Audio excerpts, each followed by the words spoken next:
নবী করিম সাল্লাল্লাহু আলাইহি ওয়াসাল্লাম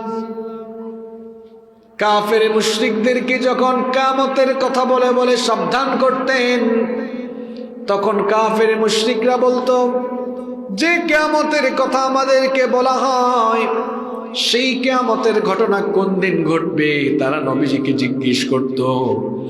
রব্বুল আলামিন কাফের মুশরিকদের সেই কথাগুলো কোরআনুল কারীমে তুলে দিয়েছেন।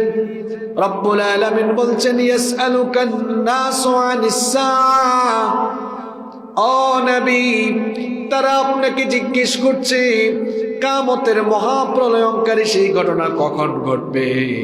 আপনি তাদেরকে জবাব দেন, আপনি তাদেরকে বলে দেন কুল ইন্নামা ইলমুহা ইনদাল্লাহ।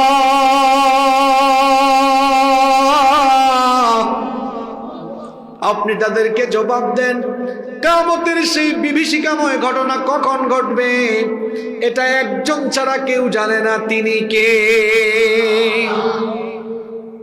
তবে কিয়ামতের ঘটনা ঘটার আগে মানুষ এবং বিশ্ব জগতের অবস্থা কেমন হবে, কি ভয়াবহ পরিস্থিতি আসবে, সেগুলো ১৫০০ বছর আগে বলে গিয়েছেন আমাদের প্রিয় নবী মুহাম্মদুর রাসূলুল্লাহ সাল্লাল্লাহু আলাইহি ওয়াসাল্লাম। কেন বলে গেলেন? এজন্যই বলে গেলেন যাতে করে আমরা কিয়ামতের আগের জামানার মানুষ, আমরা শেষ জামানায় আমরা যেন ফিতনায় পড়ে ঈমান হারা হয়ে জাহান্নামী হয়ে না যাই। এজন্য আমাদেরকে প্রিয় নবী সাল্লাল্লাহু আলাইহি ওয়াসাল্লাম সাবধান করে গিয়েছেন।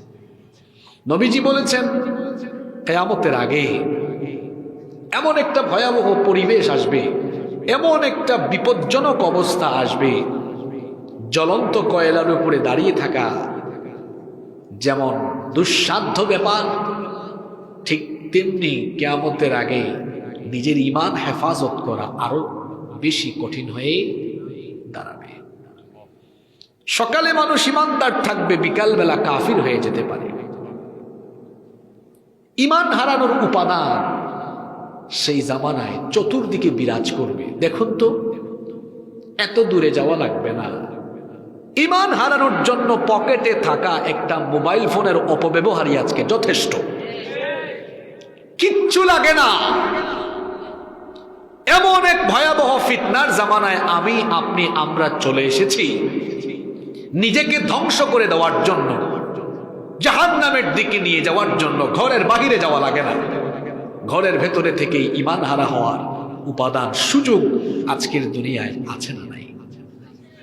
নবীজি বলেছেন এটা বড় ফিতনার জামানা, এটা ভয়াবহ সময়। ওই জামানায় আমলের চাইতে ঈমান রাখা কঠিন হবে। আমল তো পরে, আগে তো ঈমান, ঈমানের পরে হলো আমল, আমলের আগে ঈমান। ঈমান ধরে রাখাই কঠিন হয়ে দাঁড়াবে। সেই জামানা অত্যন্ত ভয়াবহ হবে।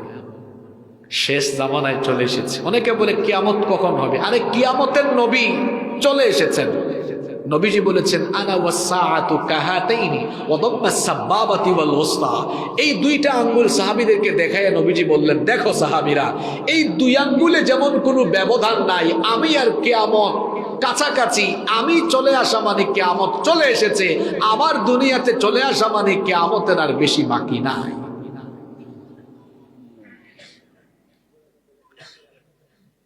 দাজ্জাল যে কোনো সময় আত্মপ্রকাশ করবে। ইমাম মাহদী আলাইহিস সালাম চলে আসবেন। আমাদের বাড়ির দরজায় কিয়ামতের করা নাড়ছে, আমরা বুঝতেই পারছি না। শেষ জামানায় কিয়ামতের আগে চতুর্দিকে আমাদের সমাজে, পরিবেশে কি কি ফিতনা প্রকাশ পাবে, আমরা সেগুলো নিয়ে কথা বলবো। কেন? যাতে করে ওই ফিতনার ভেতরে ডুবে গিয়ে আমরা ঈমান হারা হয়ে না যাই। এজন্য আমাদের সাবধান হওয়ার, সচেতন হওয়ার দরকার আছে না নেই? এই যে তুরস্কে ভূমিকম্প হয়ে গেল, ভূমিকম্পের পরে আফটার শক হয়েছে আরো কয়েক শতবার।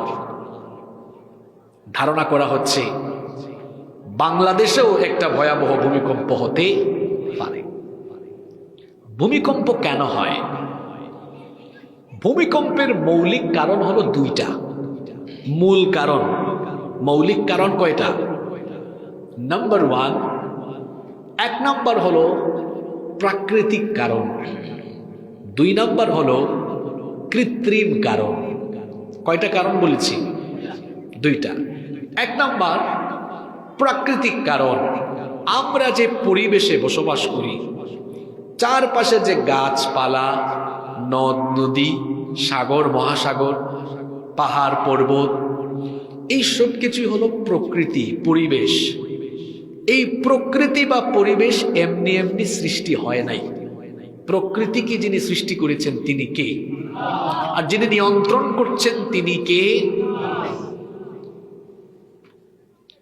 নাস্তিক যারা, সংশয়বাদী যারা, স্রষ্টায় বিশ্বাস করে না, তারা বলে প্রকৃতি নাকি এমনি এমনি হয়েছে এবং এগুলো একজন নিয়ন্ত্রক ছাড়াই নাকি নিজে নিজেই পরিচালিত হচ্ছে। আপনারা বলেন তো, ড্রাইভার ছাড়া কি গাড়ি চলবে? কি তো হয়েছে মাতুন না আপনারা? কি যা দামি দামি মাছ যার কি আজকে জুইতোর ওয়াজ হইব। গত বছর আছিল খান্দনের ওয়াজ, এবার আর খান্দনের ওয়াজ হইতো নাই। এবার খুব গরম গরম কথা আছে, তো ওথা নরম মানুষের লিয়া গরম ওয়াজ হইব। কত বাই উবাই থাকছেন আপনারা, একটু আগাইবানি কষ্ট করে, জায়গা আছে তো। আর যে শীত পড়ছে আজকে মনে একটু শীত পড়ে গেছে না, একটু আটটা বইলে আরাম লাগবো। ওয়াজও গরম, পরিবেশও হইতো গরম। ইনশা আগবো একটু ঠান্ডা তাইলে বালা মায়া বাড়বো। ও দেখো আপনার আর চেহারা দেখা যায় সুন্দর, এখন কত সুন্দর মানুষ আপনারা, আলহামদুলিল্লাহ। হোকা তুরা তুরা সিলেটি মাতিলে আপনারা বেজারই যাননি। নিজের এলাকার মানুষ তো কত বিল ওয়ার কন্ট্রোলের ভিতরে দেখা যায়। কথা একটু এগিয়ে আসেন আপনারা। ঠিক আছে, আমার দিকে তাকান। আমরা কোথায় ছিলাম? ভূমিকম্পের মৌলিক কারণ কয়টা? আরেকটু জুড়ে বলেন, আরেকটু জুড়ে বলেন। নাম্বার ওয়ান কি বলেছিলাম? প্রকৃতি নিজে নিজে পরিচালিত হয় না, প্রকৃতির একজন নিয়ন্ত্রক আছেন। তিনি কি? যারা বলে নাই, নিয়ন্ত্রক নাই, তাদেরকে বলবো ড্রাইভার ছাড়া গাড়ি চলে? পাইলট ছাড়া বিমান চলে? এই দেখেন এখানে একজন অপারেটর আছে, এই অপারেটর মাইক চালায়। অপারেটর ছাড়া মাইক চলে? এখানে বেশ কয়েকটা ক্যামেরা আছে, ক্যামেরা পার্সন ছাড়া কি ক্যামেরা চলে? তা কোন জাতের গাধা? ড্রাইভার ছাড়া যদি গাড়ি না চলে, পাইলট ছাড়া যদি বিমান না চলে, অপারেটর ছাড়া যদি মাইক না চলে, ক্যামেরা পার্সন ছাড়া যদি ক্যামেরা না চলে, তাহলে স্রষ্টা ছাড়া সৃষ্টি কেমনে চলে? অবশ্যই সৃষ্টিকে পরিচালনার জন্য একজন আছেন, তিনি কে? এজন্য রব্বুল আলামিন বলছেন, আল্লাহু খালিকু কুল্লি শাইইন ওয়া হুয়া আলা কুল্লি শাইইন ওয়াকিল। আল্লাহ তাআলা বলছেন, সব কিছুকে সৃষ্টি করেছি আমি, আর সব কিছুর নিয়ন্ত্রণ এবং পরিচালনার দায়িত্ব যার হাতে তিনি কে? তো বলছিলাম ভূমিকম্প হয় এক নম্বর প্রাকৃতিক কারণে, যখন প্রকৃতিতে বিপর্যয় ঘটে। আমরা যে মাটির উপরে আছি, এই ভূমি কয়েকটি প্লেটের উপরে নির্মিত। বিজ্ঞান যেগুলো নাম দিয়েছে টেকটনিক প্লেট। আমরা জানি পৃথিবী ঘূর্ণায়মান পদ্ধতির ফলে এই যে টেকটনিক প্লেটগুলো, এগুলো সন্তরণশীল। যখন একটা প্লেটের সাথে আরেকটা প্লেট ধাক্কা খায়, তখনই মাটি কেঁপে ওঠে, ভূমিকম্প হয়। এছাড়াও ভূমিকম্পের আরো কিছু কারণ আছে। ভূগর্ভে আগ্নেয়গিরি আছে, সেখান থেকে অগ্নুৎপাত হলে ভূমিকম্প হতে পারে। তাছাড়া ভূগর্ভে থাকা শিলা, যে শিলা আছে, শিলাচ্যুতি হয়ে গেলে ভূমিকম্প হতে পারে। ভূমিধসের কারণেও ভূমিকম্প হতে পারে। এই সবগুলো কারণ হলো প্রাকৃতিক কারণের অন্তর্ভুক্ত। তবে মনে রাখতে হবে, প্রকৃতি নিজে নিজেই পরিবেশকে বিপর্যস্ত করতে পারে না। প্রকৃতি যিনি কন্ট্রোল করেন তিনি কি? বোঝা গেল মূল ক্ষমতা কার কাছে?